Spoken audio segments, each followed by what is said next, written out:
What's happening, cats? Got my registration stickers. Kind of a weird pink fuchsia color this year. Cost me an arm and a leg, so I got the bike, the truck, her car, and the travel trailer.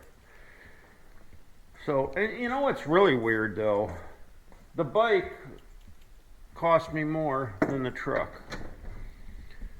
Yeah, the truck was $71 for a sticker, and the bike was $74 for a sticker.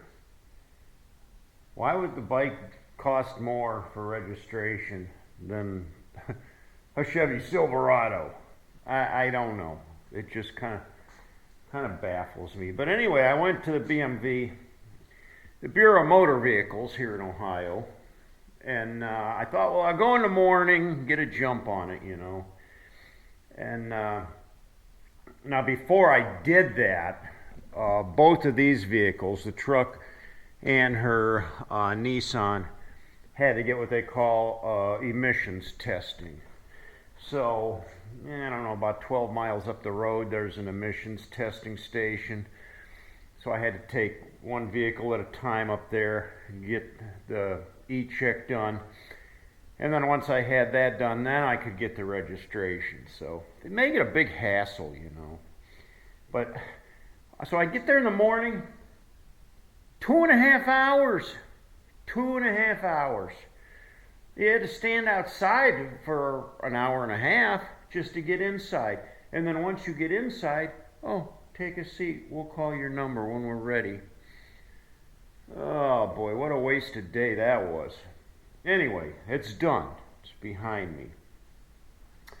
So now I got the next big project coming up here. If you guys been watching the channel, you know that V's in the hospital. She's been in and out of the hospital all summer. And right now she's in the rehabilitation clinic. It's about a 45 minute drive from here where she is. And currently I'm not allowed to visit her because of a COVID shutdown. So I haven't seen her in like a week and a half. She's not doing really good. She can't walk. She's been doing physical therapy every day, but it doesn't seem to be helping. She seems to be going the other way and kind of losing function. So she doesn't have much use at all of her left arm and hand, and she doesn't have any use of her left leg, and the rest of her body is pretty weak too. So I don't know if she's going to come home or not. If she does come home, she's going to be in a wheelchair. And she won't be able to walk. So, that being said, step outside here, because I've got to build a wheelchair ramp. Now, I've given it a lot of thought. I'm sure some of you guys might have some ideas too, but I mean, it's pretty limited as to where I can put a wheelchair ramp on this house. And obviously nothing can come out this side. Now the thing about a wheelchair ramp, it has to be like for every 12 inches of run, it can only drop 1 inch. So if you're let's say I'm 3 feet up, that pretty much means that I'm going to have to go out 36 feet. So if I put a ramp here, it would have to go out 36 feet this way, and it would dump me out way out there somewhere.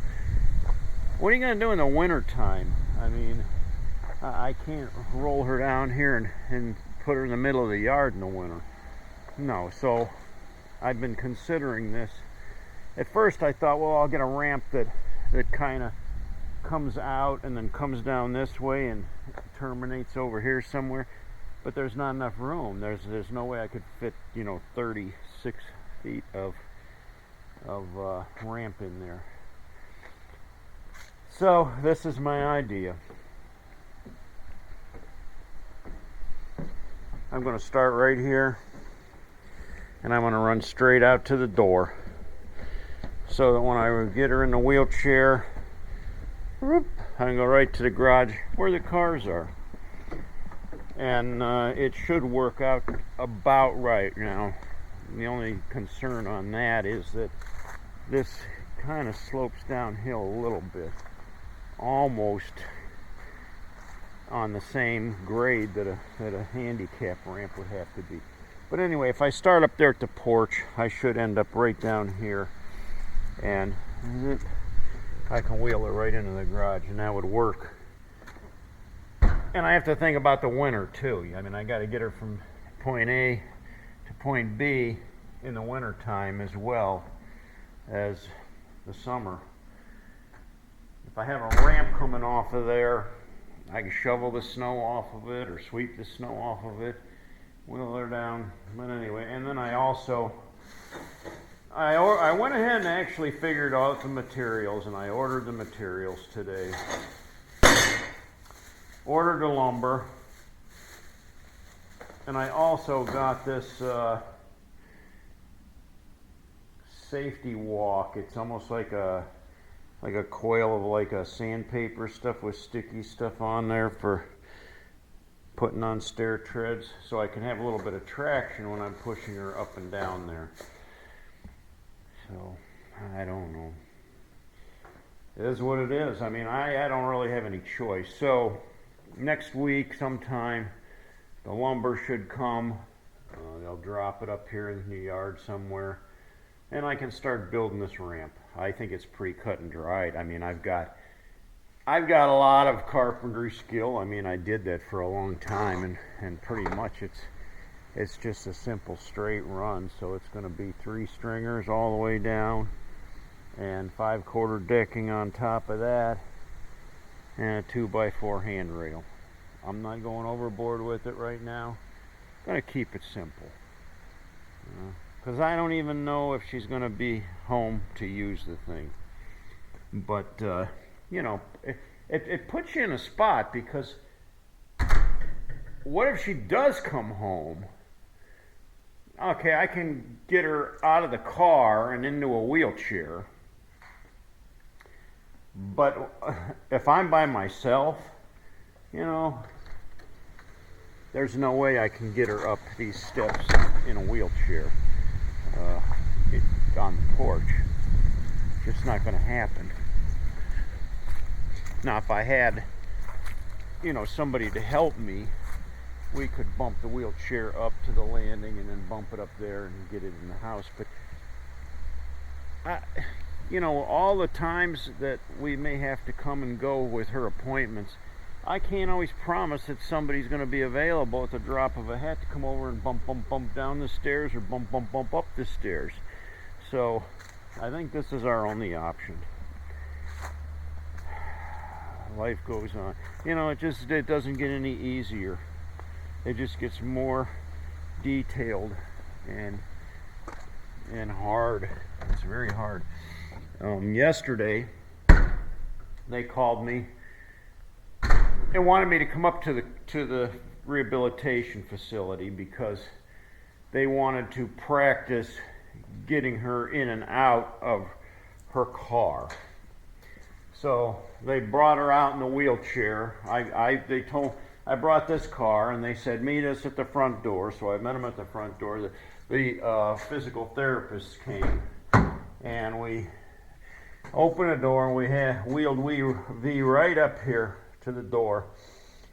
And then I had to practice, you know, grabbing her belt, picking her up, swinging her around, and getting her in the seat, and then getting a hold of her, lifting her up, swinging her around, and sitting her back in the wheelchair.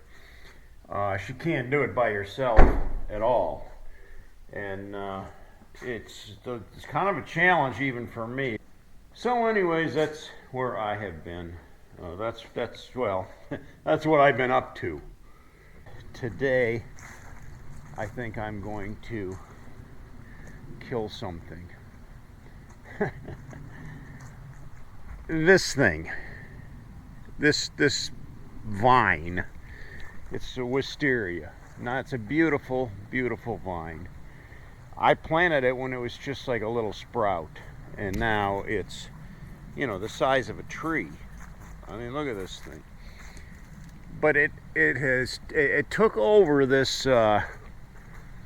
this ash tree, and the ash tree since died, and this vine is holding this tree up because it's completely dead, rotten. The tree's cracked in half. The vine is supporting the tree.